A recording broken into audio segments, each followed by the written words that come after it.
Pemirsa, Presiden Konfederasi Serikat Pekerja Seluruh Indonesia atau KSPSI, Andika Ninenawea mendatangi DPR dan juga menyerahkan draft usulan terkait RUU Ketenagakerjaan.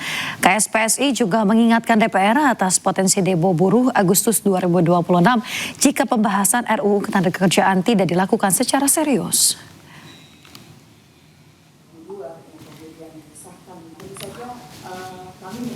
Pemirsa, Ketua KSPSI Andika Ninenawea menyebut situasi ketenagakerjaan saat ini cukup sensitif. Karena itu ia mendesak pemerintah bersama DPR mempercepat sekaligus membuka ruang dialog dalam pembahasan revisi Undang-Undang Ketenagakerjaan agar tidak memicu gelombang penolakan lebih besar. Sementara itu, Wakil Ketua DPR RI Cucun Ahmad Samsurizal menyampaikan pihaknya terbuka untuk menerima masukan dari masyarakat terkait RUU Ketenagakerjaan meskipun di masa reses. Kita akan terus menerima. Kami menyiapkan draft RUU Ketenagakerjaan selama 1 minggu penuh untuk bisa berdiskusi dengan DPR. Kami juga mengingatkan kepada DPR karena situasi ini sangat rawan. Seperti teman-teman tahu, Agustus diprediksi akan ada kerusuhan besar. Dan memang kami di level tingkat lapangan sudah ada situasi-situasi yang kami sadari akan sangat-sangat rawan. Sangat rawan seminggu terakhir. Pemirsa, Jaksa Agung Burhanuddin memberhentikan sementara tersangka pencucian uang Febri Adriansyah sebagai jaksa. Pemberhentian berlaku hingga kasus hukum yang menjerat Febri berkekuatan hukum tetap.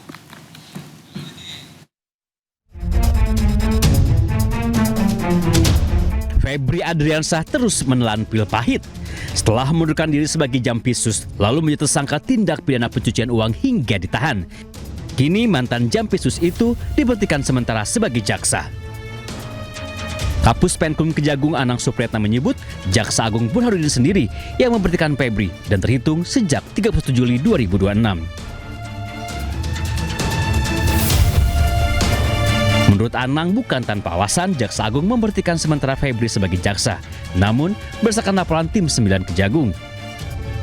Tim yang sengaja dibentuk Kejagung untuk mengusut kasus dugaan korupsi dan tindak pidana pencucian uang yang menyeret nama Febri Adriansyah.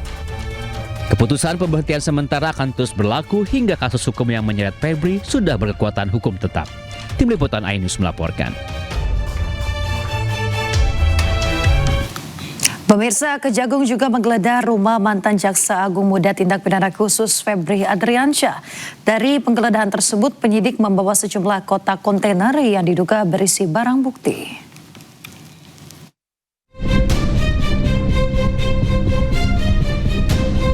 Penggeledahan dilakukan di rumah mantan Jampitsus Febri Adriansyah di kawasan Jakarta Selatan.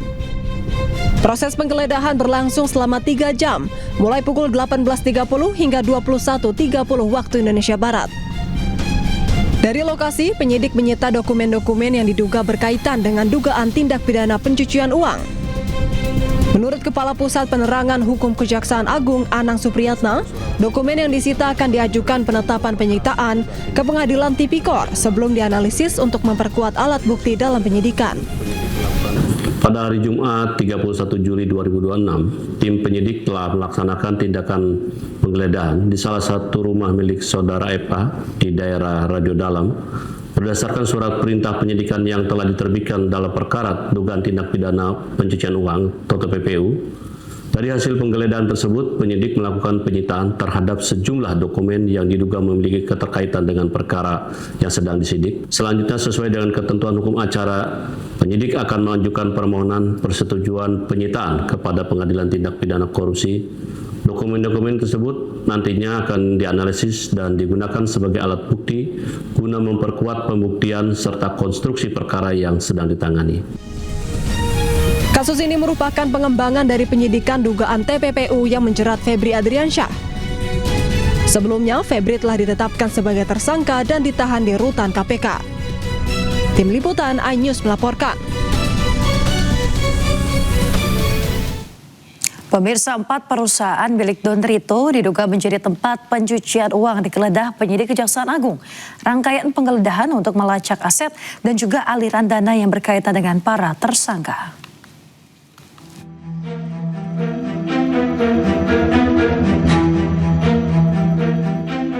Setelah Setelah pekan lalu penyidik Kejaksaan Agung menggeledah rumah pribadi ex-Jampitsus tersangka dugaan pencucian uang Febri Adriansyah, Senin 3 Agustus tim 9 Kejaksaan Agung menggeledah sejumlah titik di Jakarta Selatan dan Depok. Tim 9 menggeledah 4 perusahaan milik tersangka Don Rito yang diduga menjadi tempat pencucian uang. Penggeledahan guna melacak aset dan aliran dana yang berkaitan dengan para tersangka. Penyidik juga menggeledah rumah tersangka lainnya Nurman Herin di Depok.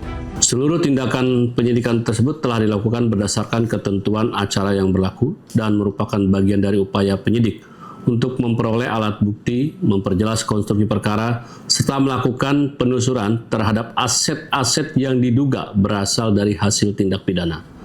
Selain penggeledahan, tim 9 Kejaksaan Agung juga memeriksa 4 saksi.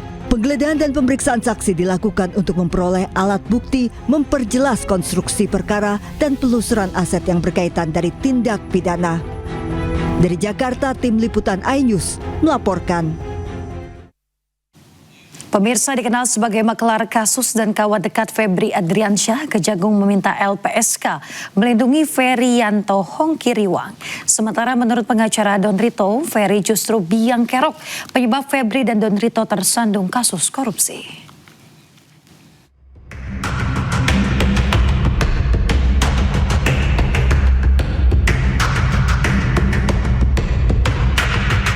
Nama Ferryanto Hongkiriwang atau Ferry Boboho seketika mencuat dalam pusaran kasus Febri Adriansyah. Ferry disebut sebagai saksi yang memiliki banyak informasi penting terkait kasus pencucian uang yang menjerat mantan Jampitsus itu. Tak heran jika tim 9 Kejagung menitipkan Ferry Boboho ke LPSK atau Lembaga Perlindungan Saksi dan Korban. Nah, untuk diketahui, untuk Ferry, untuk kepentingan penyidikan, kita berencana akan menitipkan kepada LPSK.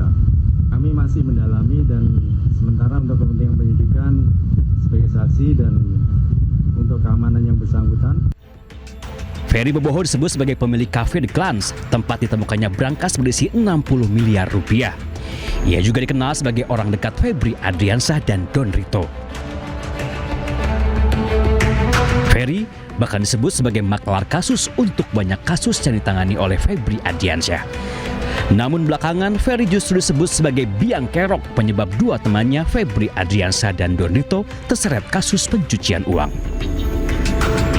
Memang ada kerjasama dengan Ferry Boboho. Waktu itu dia kan pemegang merek dagang restoran Perancis, kerjasama di situ. Kemudian bangkrut. Setelah bangkrut diambil alih full 100% Pak Idon, makanya diganti namanya menjadi Cafe The Clan Signature. Jadi Ferry Boboho sudah nggak ada hubungan dengan persoalan kafe. Biang kerok dia. Ferry Boboho itu biang kerok dia. Sebelumnya, tim 9 Kejagung memeriksa Ferry Hongkiriwang bersama 10 orang lainnya. Mereka diperiksa sebagai saksi kasus pencucian uang yang menjerat Febri Adriansyah. Dari semua saksi yang telah diperiksa, hanya Ferry Boboho yang dititipkan ke LPSK untuk dimintai perlindungan. Pertanyaan kemudian menyeruak, informasi penting apakah yang dimiliki oleh Ferry Boboho? Tim Liputan iNews melaporkan.